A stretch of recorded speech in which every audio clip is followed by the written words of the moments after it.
I saw your card at the local shop, buying a pack of cigarettes.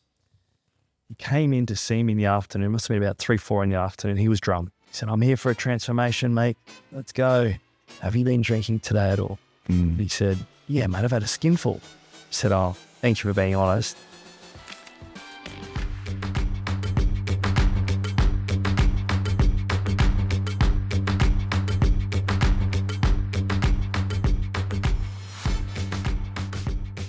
Welcome back, Luke. Really wonderful to be picking up the thread of our last session where we sort of followed your journey from pretty humble and challenging beginnings that they've made you who you are, and then how you've turned that into becoming an amazing PT, personal trainer. But that wasn't enough, was it? You've sort of really hit this point where you realize there's more to people. There's more maybe holding those same people back.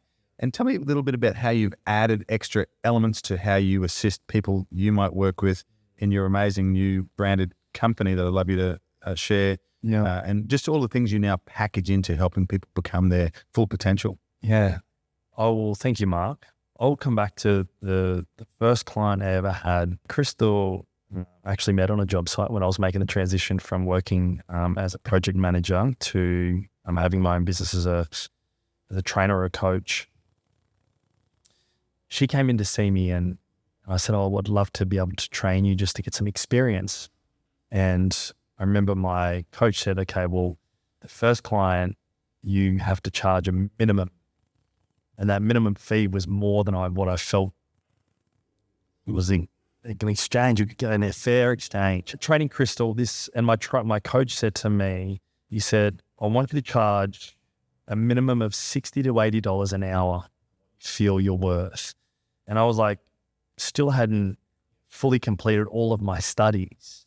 And he said, no, but it's important that she sees the value in, and you also receive the value for giving that time to them. And that was the first time I was like, oh, wow, okay. For intangibles, we call that price quality perception. And there are so many things in where I sit and looking at different businesses, same service, same area of expertise, price points that could be 2-3 times as much. Yeah.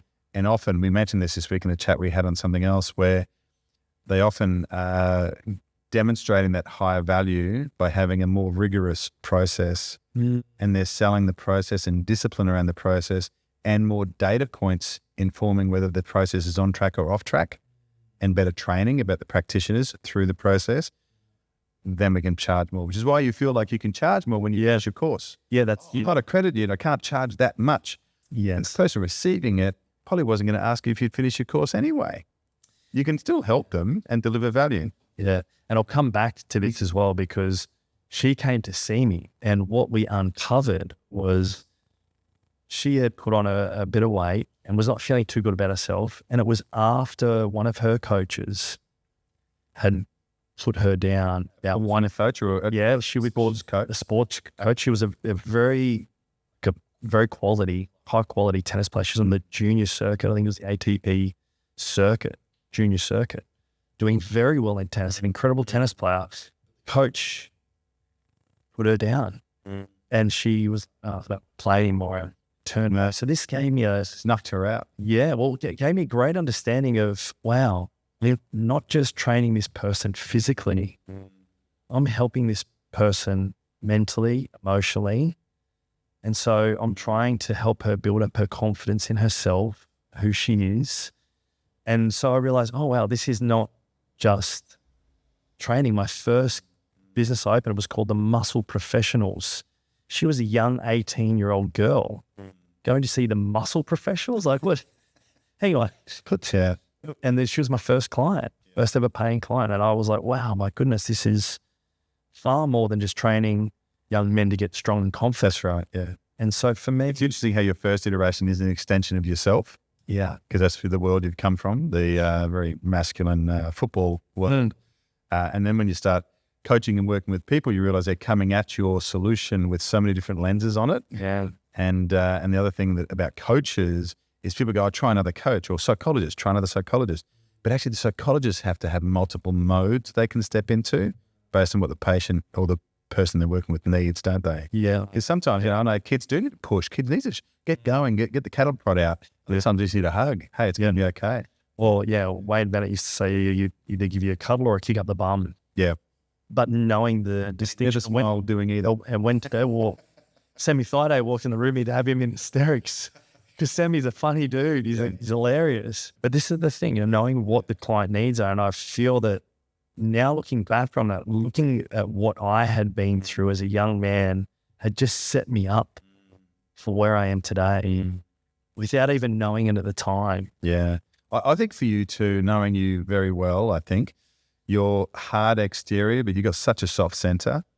And it's a center you look into all the time to see what's there so you can bring it back out for people. Yeah. I think it's a really wonderful thing that you do to be considered and understand yourself first, so then you can receive other people. And I think of it often as, finding the right adapter for that plug. How do you do that to unlock that other person and charge them up? So true. And talking about unlocking people, the next one I like to talk about is Chris Merlo. Now, Chris came to see me. I still remember this day. He came in after he'd given me a call, said, I want to come in for a transformation. I saw your card at the local shop, buying a pack of cigarettes. He came in to see me in the afternoon. It must have been about 3, 4 in the afternoon. He was drunk. He said, I'm here for a transformation, mate. Let's go. I said, mate, thank you so much for coming in. I really appreciate your time. Have you been drinking today at all? He said, yeah, mate, I've had a skinful. I said, oh, thanks for being honest. Now, he didn't just rock up. He'd booked in. He'd booked in for this. He booked in 9 foot well. Came in for his appointment with a skinful. Yeah. And I said, I'd really love to be able to help you, but I really need you to be sober. So if you come in tomorrow, I've got a spare spot at 9 o'clock. Come on in, sit and have a chat then. He said, no worries, mate, I'll come in. I said, please don't have any more tonight. Wow. And let's get kicked off tomorrow. To his credit, he came in 10 minutes early, ready to go, said, mate, I was serious. I said, great, so am I. He said, mate, I've got a real problem. I've got an addiction. Yeah. I said, okay. I said, yeah. And I really appreciate your honesty. Took him through our process of finding out where he's at, what he's after. And to his credit, this is a lot of my understanding of, how people are wired, because I'd been through that addiction. And I said, mate, I want you to pay for 3 months up. Now, it's going to be a challenge for you to get the funds together, but I want you to pay for 3 months up. Fully committed then. Yeah. I guarantee you, I'm going to turn up here 100% ready to go. If you don't achieve your results, 100% money back guarantee, 100%. Now, at this time in your business, did you need these customers? Where are you at? Are you going pretty well? Because doing that also means you don't get a customer sometimes. Yeah. Well, so what I want to celebrate in that is you're prepared to put their benefit ahead of your own, knowing that that's what's required for them to get the result, because they're not booking you to come in and get sessions. Yeah. They're booking you, and I think you've always been very good at this in all of our conversations about what you're going to deliver at the end. It's about that outcome. Yeah. Well, I think that also comes back to what we're talking about with Crystal, is knowing what I can deliver, but also knowing that I'm going to hold them accountable to them doing what they say they were going to do as well. Well, I'm 100% hold up my end of the bargain, 100%, if not over deliver, because if I over deliver, then they're never going to come back and go, oh, look, you didn't give me 100% of what you could. No, 100% up here, give you everything I possibly can for myself, but there's also an onus back on them as well. Absolutely. Yeah. And if I'm giving someone energy and the attention and the systems and the processes to follow through on what they need to do, they're going to feel supported. Way to go, yep, Luke's giving me everything I possibly can for my best interest or where I'm at. Oh, cool, easy step. If not, it's hard. I'll come back to Luke and tell him, man, it was hard. And there's that physical check-in and that white to the eyes sort of assessment. And if people are training or slacking off or eating poorly or even drinking the night before, you'd see that in their performance. Yeah. And I think about, if we stick on the physical component initially, 24-hour gyms where you check in, it reminds me of when I was playing footy and you go to the gym and you have to walk past Phil, who was the bloke who owned the gym up in Cairns. And he'd say, where you been, Jonesy, you slack bastard? I haven't seen you for a while. And he'd go, oh, sorry, buddy, I'm back now. But someone would call you out. It wasn't a trader, but he at least knew you hadn't been around. Yeah. He was always sitting there at his desk counting his money. So he wasn't counting a lot, though. Didn't take him long. But you bring that accountability. And I think of, when you go to the physio and they give you these exercises and you're the one with a bad knee and they give you these piddly little rubber bands and you still can't do that exercise. The compliance to the things that'll fix you isn't there.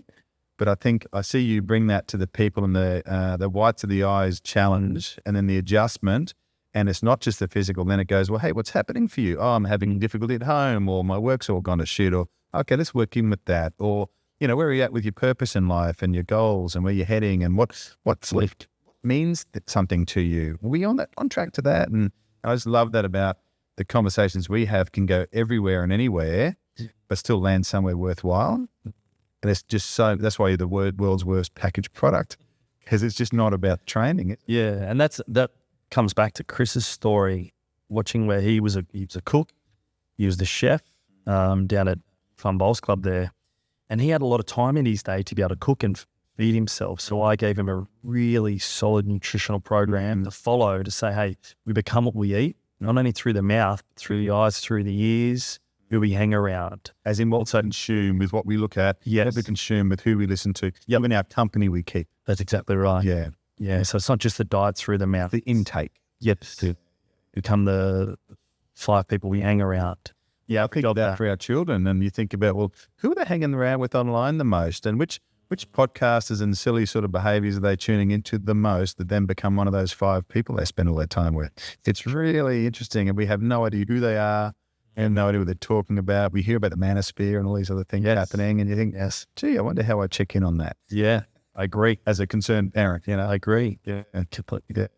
And back to Chris's story, he transformed his life, and he was the one who made me go, wow.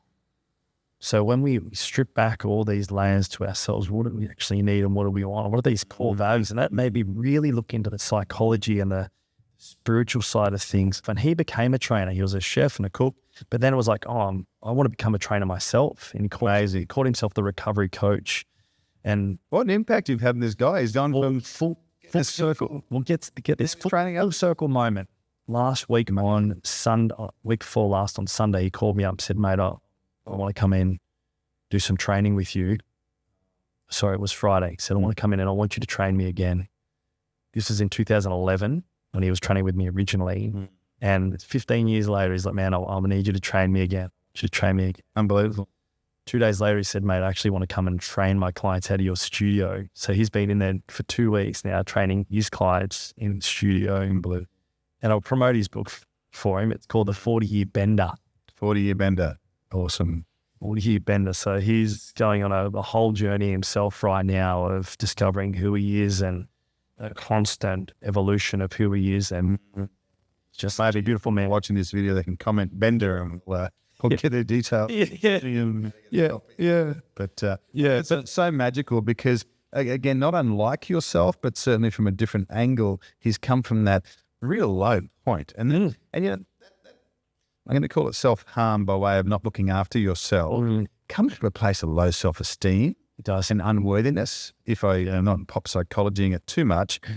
But then to be able to lift someone up to then recognize their own worth enough to say, I'm good enough to show someone else how to be better. Yes. That's a massive shift for someone. You've changed his life, among other things, I'm sure. But what a proud position to take. Absolutely. And this is the beauty of it, is we're always learning from each other, whether we know it or not, consciously or unconsciously. We're always adjusting ourselves. We're the most incredible AI. If you look at it that way, it's like we're constantly evolving. Is AI there with ape intelligence? Is that what we are? Oh, Jonesy, wow, you might find it. Up to you. I don't know whether you call yourself a silverback or what you. Yeah, try to, but hurt your knuckles all that walking around on your knuckles. They're not easy. You have to keep coming to the animal flow we do in this. Yeah, see, a real walk actually. It's very impressive. But coming back to that, like I feel that each and every one of my clients gives me the gift when I'm training with them and around them. They give me the gift of learning from them. And I come back to my mum and dad. They originally gave me the gift of being born into that family because I got to learn from their mistakes. Yeah. Learn from their gifts, learn from what they've been through in life and what they continue to go through in life. Next year, my mum, she'll be 10 years of going to AA every day. To me, in 2016, she lifted us for 12 weeks, me and my family, my wife and my kids. She was literally every day she'd wake up suicidal. I'd have to drag her out of bed for 12 weeks. And I still remember it to this day. The moment I said in my mind, hand on my heart, I've done everything for my mum. Love her with all my heart and soul. There's nothing more I can do for her. the day I said that, the next day she left our house and went home. It's been going to AA ever since. And that entanglement we had in her energy freed us up. It's amazing. That's incredible for your own mother to provide a safe, secure environment that she can come back to. And that does talk to the thing that unlocks for people or keeps them stuck. And a lot of people you'll talk to have goals and ambitions, especially around, getting better healthcare, etc. Even finishing a course or even changing career can be hard. And I think the driver for change, if it's big and real, and then the person's ready to take the step, having someone like you in their corner is amazing. And so we touched a little bit about it. Talk to me about Archer's Alchemy. And I was very privileged to assist you in that transition from MP Studio and then jumping into Archer's Alchemy. And I remember how it's probably one of the most difficult branding exercises I've ever had, believe it or not. Yeah. I've drawn out and frameworked up how all the things you do could possibly come together into one sort of framework. And it's actually very difficult because your experience and learning is so expansive, meaning you can then change that adaptive connection for someone based on what they need. It makes it difficult to sort of bring that together. But I think we've arrived at a way, and I'd love you to maybe explain how the various pieces come together with Archer's Alchemy. And then we'll sort of bring this section to a close and step into what the future might bring as you take that forward.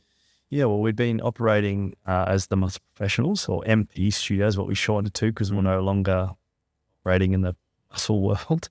We were, but not in that sense. And so 15 years we'd had that brand. We had evolved so much. Just physical training, through nutrition, gone through the physical, mental, emotional aspects. And Rachel and I, we went through quite a big change in 2020, as the rest of the world did. It was more like a spiritual awakening for us and where we were at. I remember closing the business, I think for around about 8 to 12 weeks. We weren't able to physically train people and went through a very challenging time then because we had to grow ourselves, but also we had to shift the business. I remember how quickly you delivered online training videos, kept in touch with your community. It was really commendable. That shift made us go within and say, are we really delivering our business, our services, are really adding value and showing up in the world how we really feel that we want to? And Rachel and I went through some challenging times in our relationship that we had to ask each other, we're the right people for each other. Wow, really And yeah, absolutely. And I had to, for me and Rachel, we had to say, are we right for each other, but are we right for ourselves? Like, what are we showing up for each other, our true selves in the relationship? And are we talking about that to each other? So from that, I stepped into studying spiritual aspect, which was there. I looked at, my clients, and there was always this sort of background of spirituality aspect that I was like, oh, it's too woo-woo for me. It's way too out there. It's too you can't touch it. You can feel it energetically, but you can't touch it. You framework around it, very logical mind sort of style of training. And so Rachel moved into astrology. I moved into shamanism and learning from different cultures around medicine, energy medicine, the medicine man of all different cultures and backgrounds, and then starting to actually study that and practice that in my life and understanding, okay, well, how does this fit into my life, first of all? And how do I then put it into a business context? And how does our business also start to operate in this? Because it's the way my business has evolved. If I don't enjoy it myself, if I can't walk the talk, then don't do it. I learned that from carpentry. I didn't want to do it. And I was flat. People could see it. People would give me feedback. I mean, just not yourself. No good moments. I knew I wasn't myself. And that's it. Goosebump moments. I get them daily. Yes. When you're not sync with the very thing that vibrates for you. Yeah. Wow. Yeah. That's it, Jonesy. Yeah. That's it. Oh, you put me onto you, Joe Dispenza. Ram Dass, I'm loving his stuff. I'm really listening to a lot of his gear. Oh, he's an Indian, bit of a Buddhist and a bit of a Hindu teacher, and I'm enjoying. I grew up in a very Christian household, very deterministic, very anthropocentric, I would say Ravdas or Richard Alpert probably grew up in a very similar time. but also a psychologist who was able to go through that journey and then unpack that and then bring that back to a Western mindset to go, actually, here's how that looks from a Western mind, but here's how it feels from a practitioner's experience, which is amazing. And they're just tools, you don't have to be that or be something else. Or in my own perspective at the moment, it's just good to have a perspective on that. And then you can bring that tool out when it serves you best, to turn up your best is really what I'm looking to try and do through that. And you've introduced me to all of that. So I want to thank you very much for that. And that is where the spiritual bit, initially, I came to you around, I've have studied and worked in longevity field for quite a bit, and we've had some great chats about that. But then to see the physical and then some of the ice bath practices, the breath work that we do, the journaling and the visions that I've myself experienced in those journaling breathwork moments, and just how anchoring that has been. It doesn't have to mean anything, but it's a great feeling to leave the room. And I've said to you before, you're that one quiet spot in my week where I get to decompress from being a pretty tightly wound coil and start to sort of create space to really sit back and think about it. So I want to thank you for that as well. Thank you. Yeah, that's my testimonial right there. We'll have to grab that on Google for you. Thank you. Well, I coach a lot of people and have coached a lot of people, and not everyone's open to that. So thank you for being open to that and having a curious mind too. So yeah. Well, the other thing about that is I talk about some of the things we've done, and I definitely see people immediately reject. And you go, it's okay to hold dogmatic views and even hold core values, but if they're so strong that they repel the consideration of other ways to look at things, even for other people to look at things another way, you're going to look at the whole universe and all your life and all the things around you from one angle. That's pretty limiting, Just consider that someone else might see it from another angle. Well, everyone's time will come. Yeah. But that guy cutting off in traffic might not be cutting off in traffic because he's an arsehole. He might have a sick kid in the back he's racing to get to hospital with. It could be any number. It's just not about you half the time, or 90% of the time. That road rage aspect. Yeah. If someone cuts you off in traffic, we say that quite often. This person could be getting their wife to hospital, their sick child to hospital. Let them go. Like it's. Or if they are an arsehole, you actually don't want to cross them. Oh, dude, that's so true, because then you're taking on that energy, And maybe they need a trip to Brazil, Sao Paulo, to see the street and the shanty sound. You see how we go. Mate, thank you so much for that second session to talk about the transition into Archer's Alchemy. I want to shut us down for this one, and we'll come back in a moment, and I want to pick up where we're going to next. So, thanks, Keith.